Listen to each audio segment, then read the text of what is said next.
Bismillahirrahmanirrahim. Assalamualaikum warahmatullahi wabarakatuh.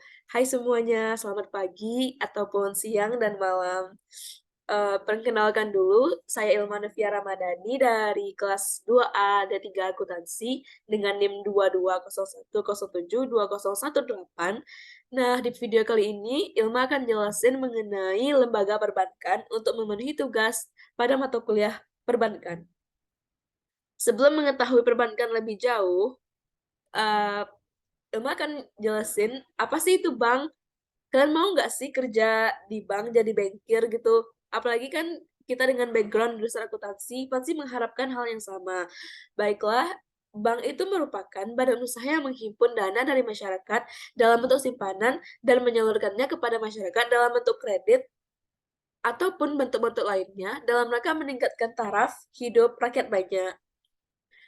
Dan pengertian tersebut diambil dari dasar hukum yang telah ditetapkan oleh Undang-Undang Nomor 10 Tahun 1998.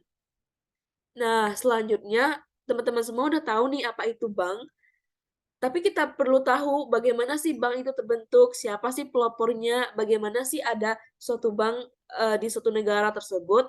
Maka kita akan menjelaskan selanjutnya mengenai asal-usul dari dan sejarah bank. Bank Indonesia itu didirikan pada tahun 1946. Bank Negara Indonesia didirikan dengan berkedudukan sebagai bank sentral atau Yayasan Pusat Bank Indonesia dilebur ke dalam Bank Negara Indonesia. Seiring waktu berjalan, pemerintah Indonesia melakukan penetapan kependudukan bank di negara Indonesia. Akhirnya, ketika konferensi meja bundar, pemerintah Indonesia dan Belanda menyetujui untuk mengubah fungsi bank negara Indonesia menjadi bank umum yang awalnya menjadi bank sentral. Seiring berjalannya waktu dan perkembangan perekonomian Indonesia, bank asing lainnya akhirnya mulai beroperasi, beberapa di antaranya yaitu The Character Bank of India, Australia and China, Hong Kong and Shanghai Banking Corporation, Yokohama Spice Bank, Taiwan Bank, Mitsui Bank, China and Southern Ltd, and Overseas China Banking Corporation.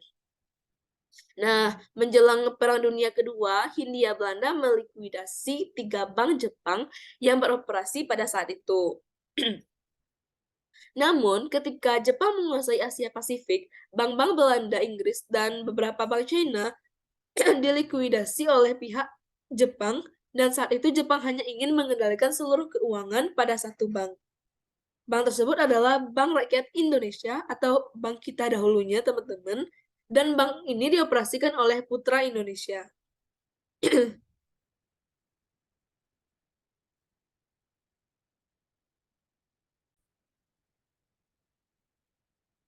Dan dari sejarah tersebut, maka kita bisa merasakan beberapa jenis bank yang telah beroperasi di Indonesia pada saat ini. Dan adapun jenis-jenisnya adalah, di sini Ilma akan jelasin dulu bank berdasarkan fungsinya, karena di mind mapping-nya tadi lupa bikin judulnya. Pertama itu ada bank sentral.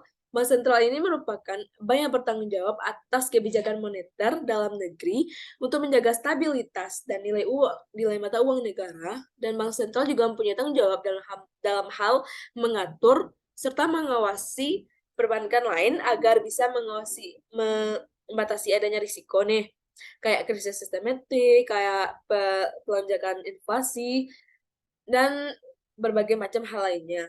Yang kedua ada bank umum konvensional, yaitu bank yang melaksanakan kegiatan usaha secara konvensional dan atau berdasarkan prinsip syariah yang dalam kegiatannya memberikan jasa lalu lintas pembayaran. Dalam lintas pembayaran, bank umum adalah bank yang paling sering kita gunakan untuk menabung. Contohnya itu adalah kayak Bank BNI, Bank BRI, atau bank-bank lainnya. Mungkin kalian udah pernah daftar rekening baru nih ya. Selanjutnya adalah bank pengkreditan rakyat, yaitu bank yang melaksanakan kegiatan usaha secara konvensional dan berdasarkan prinsipnya, dalam kegiatan tidak memberikan jasa dalam satu lintas pembayaran. Singkatnya, BPR itu tidak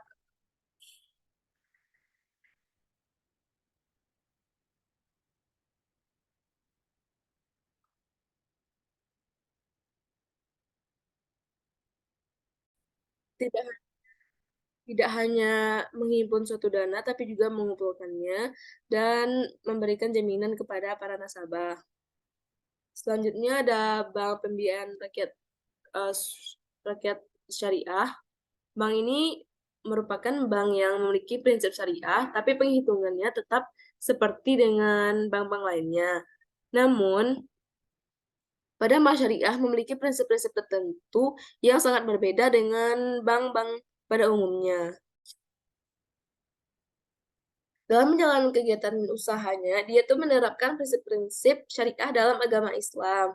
Peraturan bank syariah ini diatur oleh Undang-Undang Nomor 21 Tahun 2008 tentang perbankan syariah, contohnya BSI.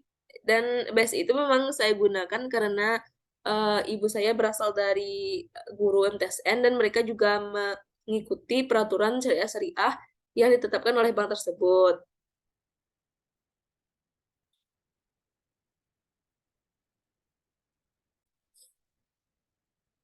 Nah, kalau kalian udah tahu jenis bank, kita harus tahu juga nih, jenis-jenis kantor bank itu berapa sih?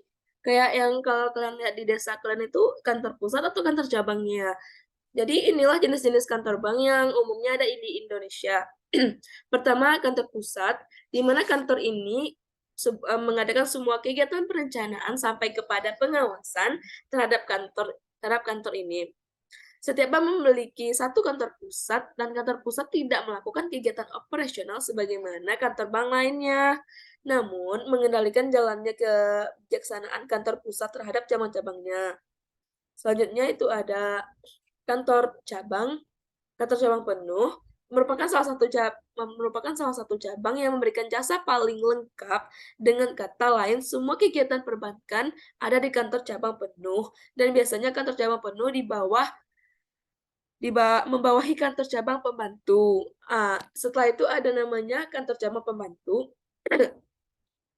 merupakan cabang yang berada di bawah kantor cabang penuh, dan kegiatan jasa bank yang dilayani hanya sebagian dari kegiatan cabang penuh.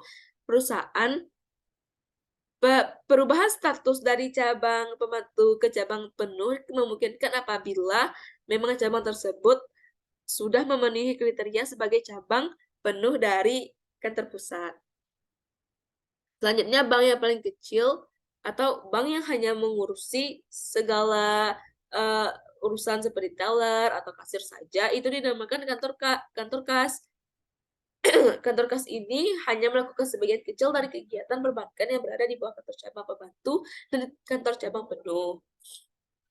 Kantor cabang penuh. Selanjutnya kita akan membahas kegiatan usaha bank. Menurut pengertian tadi, mungkin teman-teman udah berpikir nih, bank ini melakukan apa saja sih? Apa saja sih kontribusi bank terhadap negara ini? Yang pertama itu menghimpun dana dari masyarakat. Kalian pernah nyimpan uang untuk menabung nggak sih? Itu adalah salah satu kegiatan bank yang mana menghimpun dana dari masyarakat dalam bentuk tabungan kalau yang kita ketahui selama ini, ataupun ada yang dinamakan giro yang digunakan oleh perusahaan, dan juga deposito yang digunakan dalam jangka waktu panjang. Yang kedua itu menyalurkan dana, maksudnya adalah menyalurkan kembali dana yang sudah dihimpun dari simpanan, giro, ataupun deposito ke masyarakat dalam bentuk pinjaman. Misalnya kalian ini meminjam uang 100 juta, nah uang dari 100 juta tersebut diperoleh dari himpunan dana yang telah dilakukan oleh bank sebelumnya dengan ketentuan bunga ataupun prinsip-prinsip lain yang ditetapkan oleh bank tersebut.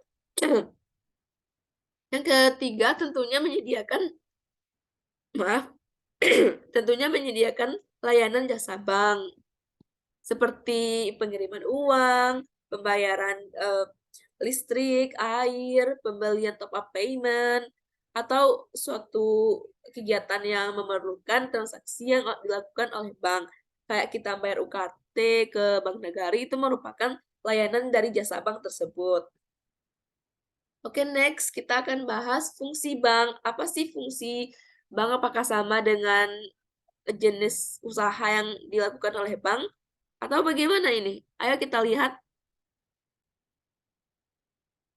Selanjutnya kita akan membahas mengenai fungsi bank. Fungsi bank secara umum itu ada sebagai penghimpun dan penyalur dana masyarakat, serta bertujuan untuk menunjang pelaksanaan pembangunan nasional dalam rangka meningkatkan pemerataan pembangunan dan hasil-hasilnya. Jadi fungsinya itu sama dengan kegiatan usaha yang dilakukan oleh bank, seperti menghimpun dana masyarakat, menyalurkan dana kepada masyarakat, dan menyediakan layanan jasa bank. Selanjutnya kita akan beralih ke jenis-jenis lembaga keuangan non-bank dan perbedaannya dengan lembaga keuangan bank.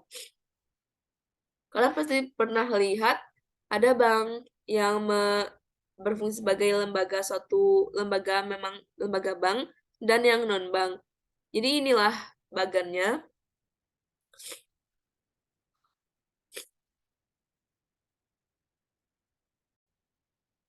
Di sini ada lembaga bank dan ini lembaga keuangan bank. Pertama ada bank sentral. Bank sentral merupakan bank yang bertanggung jawab atas kebijakan moneter dalam negeri. Moneter itu adalah uang ya teman-teman, yang menjaga stabilitas harga dan nilai mata uang negara. Bank sentral juga mempunyai tanggung jawab dalam hal mengatur, mengawasi perbankan lain agar bisa membatasi adanya risiko seperti biaya krisis sistematik. Dan Bank Sentral Indonesia, kalian tahu nggak Bank Sentral di Indonesia itu disebut dengan apa? Ya, betul, Bank Indonesia. Di Padang ada tuh yang dekat Pasar Raya kalau nggak salah. Yang kedua ada Bank Umum. Bank Umum ini melaksanakan kegiatan usaha secara konvensional atau berdasarkan prinsip syariah dalam kegiatannya memberikan jasa, lalu lintas pembayaran. Bank Umum juga bank yang paling sering kita gunakan untuk menabung kayak Bank BNI, BRI, Bank Nagari, Bank BSI, dan banyak bank lainnya tuh guys. Selanjutnya adalah bank pengkreditan rakyat yang melaksanakan kegiatan usaha secara konvensional atau berdasarkan prinsip syariah dalam kegiatannya, tidak memberikan jasa, lalu lintas, atau yang lain-lainnya. Kita lanjut ke lembaga non-bank. Yang pertama itu adalah pasar modal. Pasar modal ini ialah LKKB yang berfungsi menjadi tempat transaksi surat berharga berjangka waktu di atas 1 tahun atau jangka panjang.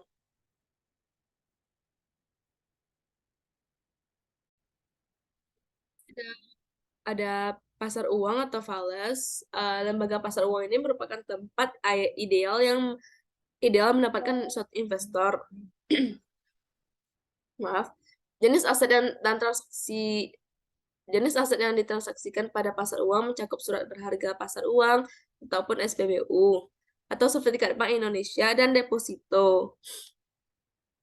Yang selanjutnya kita akan membahas itu apa sih pengadaian? Mungkin pengadaian sudah terdengar lumrah di telinga kita, yaitu lembaga yang berguna untuk menyalurkan dana kredit kepada masyarakat dan menjadikan salah satu BUMN yang menawarkan solusi untuk masyarakat yang memerlukan pinjaman melalui menggadaikan aset atau barang berharga miliknya. Kayak misalnya kita bisa menggadaikan BPKB motor ataupun surat-surat tanah untuk menghasilkan satu uang yang berupa pinjaman.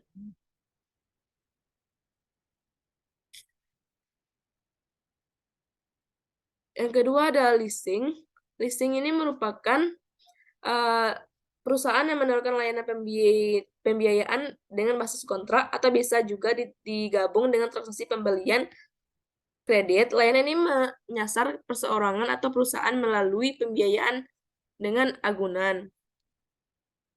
Yang kedua itu selanjutnya itu ada misalnya itu ada asuransi.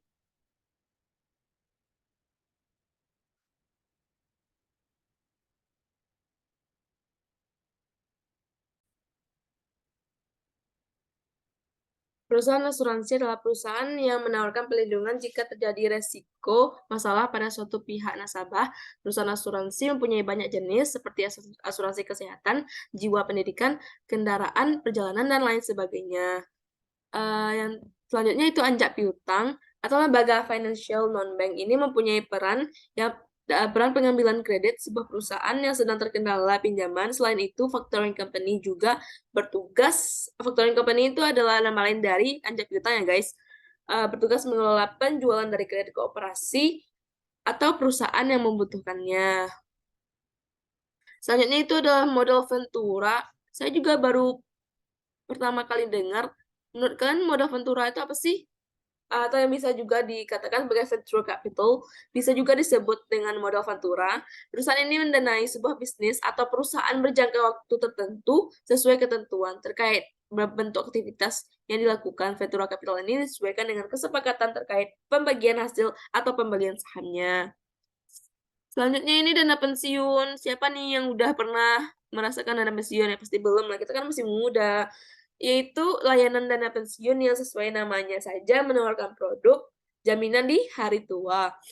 Mekanisme kerjanya ini perusahaan akan menghimpun dana dengan memotong gaji, tiap tiap bulan ataupun dengan kesepakatan lainnya selama aktif bekerja. Ada 2 jenis, pensiun itu yaitu DPPK atau DPLK dan di antaranya itu bertugas sebagai dana penanggulangan BPJS, ketenagakerjaan, Asabri, Taspen, dan sebagiannya.